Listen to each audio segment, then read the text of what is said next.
Welcome back to another episode of the Brutally Honest Loan Officers Podcast. I'm Derick Brown. With me, as always, co-host Stephen Brown. Hi, buddy. How you doing, man? Wonderful. Yeah, you have a good weekend?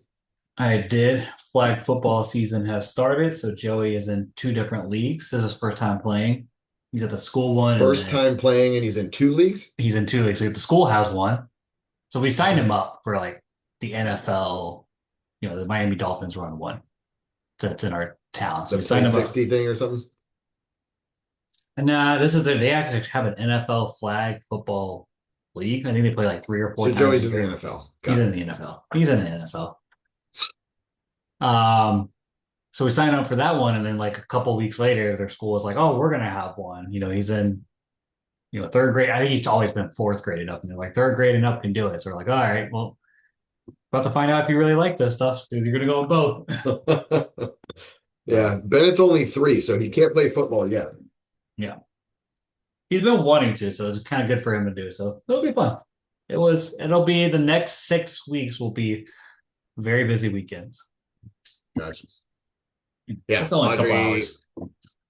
Audrey's been playing soccer, and they've transitioned. We were practicing on weekdays and like games on Friday and stuff. And now she's got practices on Saturday and Sunday morning at 9. Mm. So it's just like it's different, but like for our little schedule, it kind of works out a little bit better. Yeah, We're not like having to, rush home after work, get her changed, get her to the field, and then like do it later dinner. So I don't know, it seems to be yeah. Like for working Joey, out. the school one is Wednesday after school. So like I just picked him Early up. day and then Yeah, I pick him up later. Um, that's their practice, and then they go Saturday morning. Got to be there at 8:30, and it's like a couple hours. And then Sunday is the NFL one, and it's only 2 hours. It's 1 hour of practice, and then they play a game. gotcha. I mean, and he's in development league on that one. Like they're very big on like they're just there to learn the football game, like to kind of Heard. figure it out. I gotcha. Like they keep score and all that, but it's really for them to kind of figure out how to play. Yeah. I mean, that's what Audrey's been going through with soccer. They haven't even had games right now. It's all training sessions, is what they call it. It's not Yeah, practice. It's training sessions. training sessions. Like they're training for the Olympics. Like, okay. Yeah, me and the like She's head coach 6, were by the way. She's yeah. 6. Like, Me and the head coach were watching some kids play. Like they were, this Saturday or this Sunday was all just practicing. They were all practicing, and I was like, man, some of those kids are really good. He's like, that's the elite level. Like, yeah, they're the same age, but like they've been playing since they were like 5. Oh, yeah. All right. but what are we talking about today? Talk about all the headlines going What on. are the headlines? Joey joins the NFL. Yeah, no, there has been so much in the news. Some of it like really market moving. But there's just so much on how to fix housing, debt, affordability, just all of those topics. It's been a wild week. Yeah, yeah, it's definitely you gotta go through the headlines, figure out what's really out there. You So know, let's do that, Stephen. yeah, like okay, let's go to the first one. Well, the ones that we've talked about before, because what we're Well, trying to get to the point before we start into this, I will say I am not an economist. I am not the smartest person when it comes to understanding the government and their decisions. I am a pretty good loan officer in Central Florida. Like, I just want to start there. Like, I'm going to give some opinions based on, I've been in the industry for a decade. But a lot of this, I'm just trying to say, like, I am not the perfect expert. And I think we're going to have to see how some of this plays out. And I don't think there's anybody that has the perfect answer or response to some of this. So, I want to start saying because you said you're on your 10th year, so you're like been in this business a decade. I yeah, have bro. not, but I'm gonna. You said it the last couple of times. I was kind of like, oh yeah, he has been. I'm gonna start saying like I've been in the business this decade. Just say that. I'm gonna just say it real quick. Nobody's gonna really pay attention. Been in Yeah, this it's just business this nearly decade. a decade. It's all about how you say stuff It's sometimes. always it. Uh, Okay, so let's go. First Well, one. like, okay, so, and we did a podcast a few weeks ago talking about 50-year mortgages, portable mortgages. So Yeah. 50-year trying to help affordability because that, stretches out the loan term and makes the payment a little bit smaller. In some situations could be fantastic. It's going to lower your payment and it will allow some buyers to afford a higher priced home. It's that Yeah. simple. I just don't know if that really like changes affordability. Um, and then the portable mortgages. You and I talked about that. It would unlock a lot of homes because people feel like rate locked into their current home. They've got a 3% rate. They don't want to move because of the 3% rate. If they could transfer that to a new property, I think millions of Americans would move. Yeah. I think the what people or like what President Trump is trying to do is everything in his power to help affordability. Because there's people like, oh, they need to change zoning. Well, that's local. Like he can't do that. He Right. can only change certain things. So talking about the 50-year mortgage, will it actually happen? Could try to push it. The affordability, I think that's the tougher one. That's the one that's gonna like banks have to kind of design themselves for, For letting portability. for portability of switching it over to a different house. I think that would be a little bit tougher. I Um, mean, there's other countries that do it. So yeah, it's just we would have to change the way like mortgage-backed securities are done. There's just a lot of legalities to switching to that, coming possible. yeah. Okay. So what was the Recent big headlines headline? though. The recent one, the $200 billion. $200 billion. So Billion. Trump and his administration has ordered Fannie Mae and Freddie Mac to purchase mortgage-backed securities to the tune of $200 billion. So one thing real quick, people because I posted this, it's on the keyboard keep can't even say the word Whoa. keyboard warriors were like, oh, he can't do that. Yeah, he can't. He can't tell the Fed to buy it. He can Well, tell okay, the so director of Fannie and Freddie of the they're government owned. yeah, he can do it. He can't, Now, he's not directly, he's not the one that's directly doing it, but he tells the director to do it. And when I was doing the research on it, I think it was 2022, the Supreme Court said that director is for the pleasure of the president. Like it's up to whatever the president wants, that's what the gotcha. director does.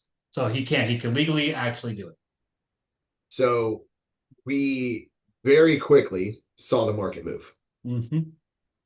like big time. Now, I know that a lot of people, like you love MBS Highway. I love Yep. MBS Highway. It's one of the tools that we have, Barry Habib and his team. We use it to like track mortgage rates and stuff like that, or mortgage trends. Like where is the market trending right now? Yeah. Following the 10-year, the 5% coupon. Dude, did you look at the 4.5 coupon? Mortgage spreads are looking good now.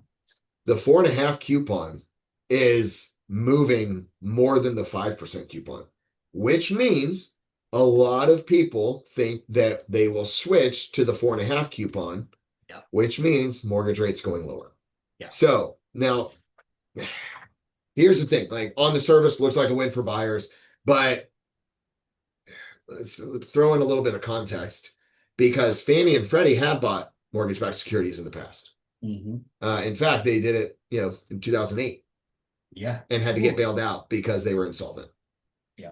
Now we see the market move But who had to big bail them time out? Who had when to bail the them out? Fed, well, the The government, government. So the government still owns them. So right? So Fannie and Freddie buy mortgage-backed securities, and then they become insolvent, had to get bailed out by the government. yeah. We've seen in the past the market move in positive directions, meaning mortgage rates coming down when the Fed is purchasing mortgage-backed securities. Mm-hmm. So anytime there is an interested party in purchasing mortgage-backed securities, rates tend to go down. It's a good thing. I just don't know what that means coming from Fannie and Freddie. And if we look at the past, like especially during COVID, that's when we saw the longest like run of quantitative easing, where mortgage-backed securities were being bought by the Fed. And I think on average, it was like 30 to $40 billion per month. Yeah. And I want So to, so I was listening 200 to billion purchase, right? how quickly are you going to, so I think what they didn't put out there, Logan, I can never say his last name. He's on like Housing Wire and stuff. You see him all the time. You know what? I'm gonna message him on Instagram, see if he comes on our little bitty podcast. See if he wants to come over here and talk to us, Yeah, do it. on this. Um, Actually, I saw him with Ricky Caruth. They were doing something together. Like they were Nice. talking about this, but he was like, I wonder. What they didn't say is they've already bought about 50 billion. Is this going to be part of that, or are they adding actually 200 more? Right. So like, where is this really But also, going? like, what's the schedule for Yeah, that what's look the like? schedule? How quickly are they buying Because if they're it? going to do 50, like, let's just say 40 billion per month, 200 billion, that's 5 months. Yeah, what are we I looking mean, at? in the grand scheme of things, that's not like a long-term solution. So what are you doing to the market when you do that? And then like his suggestion was on it, like when he was breaking it down, is it's almost a defensive. They're not going offense, like they're not going on the offense of trying to lower rates. They're trying to stop rates from rising. Right. So they're coming in there and saying, hey, because rates are in the low sixes, you get sometimes in the fives in there without paying any points. Between that 5 and 6 range, that a lot of people and a lot of economists think like if we start staying in the fives, it will really kind of unleash the market. There's a lot of homeowners that are rate locked. They have a Right. 2-3% rate that they're not willing to move unless it's in the fives. Right. So And I still think half of those people won't. They're not going to move. I think people like I won't. So, I and won't move. I got in the this is twos. my biggest question when it comes to this whole $200 billion purchase. Is it short-term support in order to stabilize the market long term, Yeah. or are they trying to just artificially suppress mortgage rates again? Where rates go down for a couple months and then come back up. And I then think we're it's back to the volatility that we've had over the last year. That's what I want to avoid. I think it's a little bit of both. I think it's the defensive measure to say, hey, the market needs it. We don't want the rates to go up. Let's do it. Let's stabilize it. Let's get it out there. And it's artificially because they can't keep buying $200 billion worth. So that's why it's artificial. Like they're Well, of suppressing course they it. can. They could. They They could. could, because the Fed did it during COVID. And Yeah. I tried to do some research figuring out, like, where does this money come from? Thin air. Yeah. Make it It up. comes from thin air because the Fed just prints money. Like, we're just going to create more money. And And do it. like, that was the answer, thin air. Now, supposedly, this 200 billion, this might be coming from if they take Fannie and Freddie public again. So their IPO, the profits, that's where that money's coming from. So I thought they had it in cash reserves. Yeah, they had that, but they're thinking about making it as their profit from maybe their IPO. So then they would have an extra more money. So this money is actually coming from somewhere. It's not where the Fed is. Like it's their profits that they have in there. So we'll see. But I do think that they're trying to now. This is going off of the job reports aren't that great. The inflation is better, but job reports and that isn't the greatest right now. Now, if we start seeing, hey, jobs are doing really good, the economy is growing in that sense, more jobs created, unemployment is staying super low and it's not increasing, I could see that we would have a swing the other way, even with this 200 billion. Right. So I think they're trying to say, hey, the jobs aren't going. We're going to suppress it. We're going to get it down there. We're going to try to kickstart it. But since we're buying so much, you might see a dip. Like, hey, you're going to dip down pretty low. Not, I want to say pretty low, lower than what you would have from the job reports, and then we'll tick up a little bit. The job reports come better than we're expecting. Well, we've also got say CPI this week and PPI this week. Yeah, so we'll see. That's going to be market moving on top of this stuff. So I think, like I said before, I think President Trump is just trying to do what he can to help as much as he can with the affordability issue. you don't think it's clickbait? It's always clickbait. Everything's clickbait. Okay. Next big headline. This one I like. Trump floating the idea of banning large institutional investors from buying single family homes. Smart. The caveat is what percentage are large investors actually buying single family homes? Okay, and the lowest I've seen was 3%. The highest I've seen is 7%, which is still a lot. That's nationwide. Right. That's a lot. But I don't want people to think like, I want to talk about single family homes, not necessarily like apartment buildings or stuff like that. But this is gonna this would have to go through Congress. I think, and figure out exactly who they're talking about. Like, are we talking about large corporations, or because I have investors that have bought homes and put them in LLCs. That's corporation, limited liability corporation. Yep. So are we like stopping small investors from buying single family I homes? think it kind of came back out that he was saying Wall Street. Correct. Yeah. So we're talking like private equity firms, real estate investment trusts, like the institutional investors that have massive portfolios of single family rentals. Now, they bought those homes like a lot of these companies bought those homes during COVID when Mhm. rates were super low, and it was very affordable for them to buy tons of houses. So stopping them from purchasing them, I don't know how much they're purchasing right now. Yeah, I You know don't what know I if mean? they're purchasing, and I wonder if they're going to be like, "Hey, you can only hold so many." So like, well, okay, are That they you have going to to put them create on the like a market. sell-off? Yeah, That would be wild, and that actually could be hurtful to the it'll be market. hurtful. Now you're swinging the market the other way. You're opening up so much inventory that can't be sold, so home values are coming down. That Yeah. would be bad. So there's just so much like unanswered about it that And we always see how politicians, and I mean, I think President Trump is probably one of the masters at it, is like throwing a wild idea out there and be like, okay, let's see what this does. Like, what so can we kind of do? Okay, hey, I mean, he's just trying to make a point. I'm trying to help affordability. One, what do we have this year? Midterm elections. mhm. Who does he want to stay in Congress? The Republicans. So he's going to push anything to make Republicans look good right now. I mean, that could benefit a lot of people. But is he pushing these ideas to really help affordability? I think yes, with an ulterior motive in there. But I think he's going to go swinging for the fences. And then if they come back and say, hey, we won't buy any more, or hey, we're going to start releasing some. Because some people say that these corporations have these homes and they're vacant. They're just holding it, waiting for the equity, and they're going to sell it off. So it's like, okay, well, you need to sell it, or you need to rent it, or you need to do something to get. We need more people in there. He's trying to get that American dream back of buying a home and owning. So if they got banned, large institutional investors got banned from buying. They didn't have to sell it, but they got banned from buying. Yep. And let's say, everything that we just talked about, like with the mortgage-backed securities, blah, blah, blah, the interest rates start going down. So now more buyers are coming to the market. If those big investors can't buy, there's less competition from cash offers. Yep. More homes staying in the owner-occupied area. And there's going to be downward pressure on prices in certain areas and better odds for first-time home buyers. That's what that would create in my mind. Yeah. And I believe that is addressing affordability. I think that would help affordability.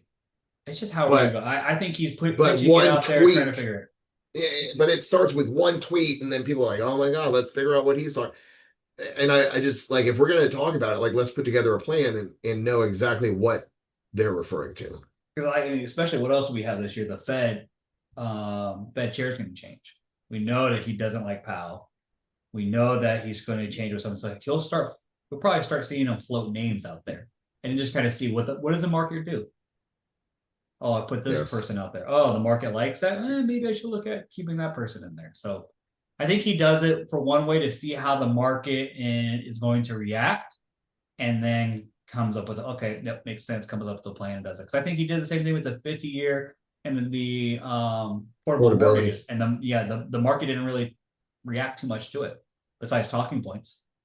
Right. 200 billion, it reacted. Because they're actually doing it. Well, and then the other headline regarding affordability is the 1-year 10% cap on credit card interest rates. He's requesting. So he cannot. Sounds incredible on paper. Yeah, he cannot enforce this. And it's, what are credit cards? 29, 30%? Yeah, somewhere between 20 and 30. I mean, that's what they mine's like 23%, but I don't carry a balance. So yeah, like some of these are super high. So I see, and this is temporary. It is a 10%, drop them all down to 10%, and that's what it will be for 1 year. So I think it'll be consumers, they're gonna love it. Credit card companies, I mean, you just basically cut their profits and it's down to a third. From that little like part of their portfolio. Yeah. Yeah, you just drop it down to a third of it. So that could really could change things. I could see the backfire of it being people that weren't really in debt, like, oh, it's only 10%. Like, I'll put on my credit card, I'll put it on there, and then forget. And then went from 10% back to 30. Well, and so that's And the thing. now Why you're- now 1 you're year? huge Why in- the 1 year cap? 1 year. So, like, okay, let's think about it with student loans. Student loans went into forbearance, right? Mm-hmm. What happened when they came out of forbearance? So many people didn't realize they were coming out of forbearance, and then now they have late payments on student loans. And they didn't realize you didn't have to, you weren't required to make a payment, but guess what? It kept gaining interest while you didn't make a payment. Right. So you went in before COVID, hey, I have $3,000 left on my student loan. It could be, in the 4s to 5,000 now because it just was accumulating interest every single month you weren't making a payment. You just weren't required to make a payment. So I'm nervous that people will be like, okay, only 10%, like I can carry a balance and it doesn't hurt me as bad. And then 12 months later, boom. Yeah. Back It's up, like, back it's up like to 25% interest on it. It's like those entry-level credit card, like you see at furniture stores and you see it all the time, like, oh, 0 interest for the first year. But what you don't realize is if you don't pay it off in that first year, it goes from like, hey, what you had that first year at 0 interest, it jumps up. Even all that gets collected at the 30% interest. So like that's what I'm more scared of is people are going to, because we're at an all-time high of credit card debt. And probably every single year, I want to look this up. Like, is every single year an all-time high because it just keeps increasing? Like, is it just a clickbait thing? We're at an all-time high. Bad. No, we're always at an all-time high because every year. But like, we have so much credit card debt as a country. Will this help or will we just like spending money? So it's just going to backfire. Well, and here's the thing, like, it's a great concept if it's paired with permanent reform, like making permanent changes, or education. So teaching people about credit cards and what interest means and how it accumulates and stuff like that, educating the borrowers would be good. Otherwise, if we're not doing anything that's permanent or educating, it's just a Band-Aid. So most people don't know about this, and any veterans listening, if you've been deployed, there is something called the Soldier Sailors Relief Act, I think is what it is, the Soldier Sailors Act, that when you deploy your credit cards and a lot of your short-term like payment stuff has to be like the interest almost nothing, has to drop. Really? And a lot of people don't, like, I didn't know about this in my first deployment. So what I did is like, you went to the credit card company. I found out afterwards and was like, hey, I deployed between this time and this time. And they were like, oh, we owe you $800. Hell yeah. So like people that are veterans, like make sure you take it. But like, so that's what do a they do? Just reform. like apply it to like, yeah, they just said, hey, between that time, your interest was 30%. It was supposed to be 4%. So that 26% difference, we owe you that money of every single month that you collected. So yeah, suddenly like my credit card, like you owe $400 to like, hey, we pay you $800 and now we owe you $400. So go use your credit card. And so there has to be some kind of reform in there, like you said. Like it has to be. There is. What I'm trying to say is there's a blueprint already. They should probably kind of figure that blueprint out. Almost reuse that blueprint in there. Right. All right. And then the last headline I wanted to talk about, it doesn't necessarily have to do anything with affordability. I just think it's kind of hilarious. Jerome Powell is under investigation. So Fed Chair Jerome Powell is facing Department of Justice scrutiny over the Fed headquarters in Washington, their renovation, because it's $700 million over budget. $700 million over budget. It's criminal too, isn't it? Considered. Yeah. Well, it sounds criminal. They threatened. The DOJ, Department of Justice, has to serve the central bank with subpoenas and a threat of criminal indictment. Trump was talking about this before when he was trying to kick out Powell, and I think it kind of just got swept under the rug as the year went along, and then it basically got closer to Powell leaving because he's going to be leaving in May. That I thought it was just like talk, and now it looks like they might have found something. So they're at least investigating more into it. So I guess there's smoke. Who knows if there's fire? So let's see.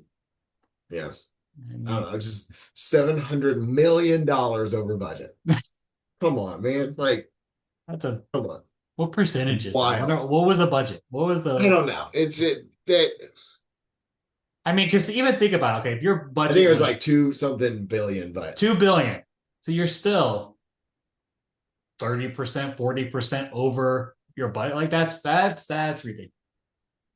And how big is this Fed building? What do you put golden toilets in there? major renovation budget involves 2 historic buildings with costs rising around 1.88 billion to over 2.45 billion. So it was 1.8 so 700 over that. Oh yeah, so he almost that's almost 50% more in there. Wow. Yeah, it's 40-50%. So I don't know what's going to come from that. I guess we'll find out. But Yeah. when you zoom out, common theme to all of this is that it's just that a lot of these are great ideas, and some may help in the short term, but real affordability, it just isn't fixed by a single policy. I don't think any one of these single policies is just going to fix affordability. I think there's some great ideas. There's some things we could implement that will help. It's not going to fix it. Yeah.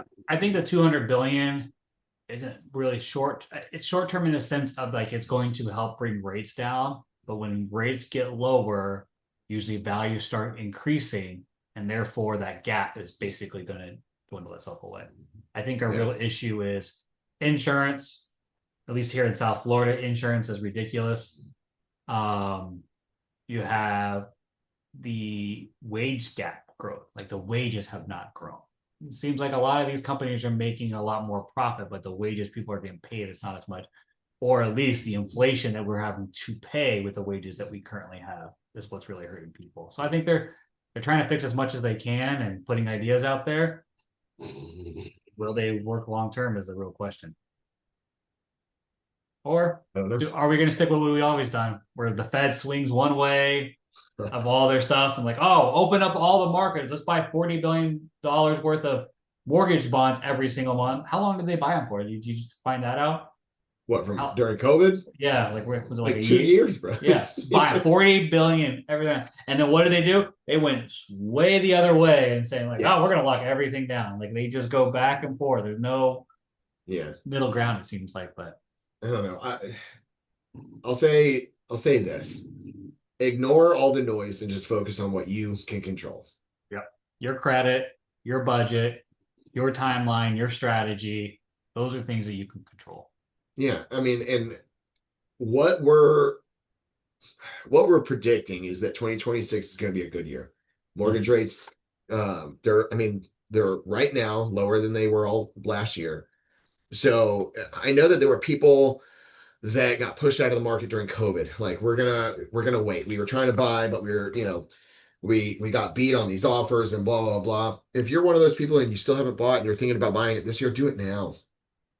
Yeah. You got to do it now versus waiting, because if interest rates dip like we think that they're going to, it's going to create the same exact scenario that we saw back then. Maybe not with 2 and 3% interest rates, but it's going to create that demand, and you're going to have multiple offer situations. So and if you're going to have multiple offer situations, be prepared.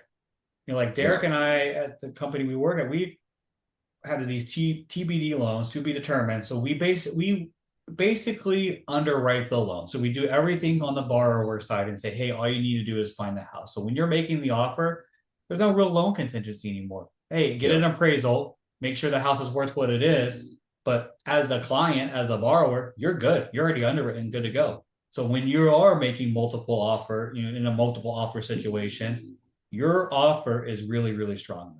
So that's what matters. So if you want to talk through all that stuff, let us know. We'd love to talk more about the headlines. If you're looking to buy this year or you have questions, we're here for you. Yeah. All right. There's been another episode of the Brutally Honest Loan Officer podcast, going over those headlines. Any questions, let us know. We'll see you guys next week. See ya.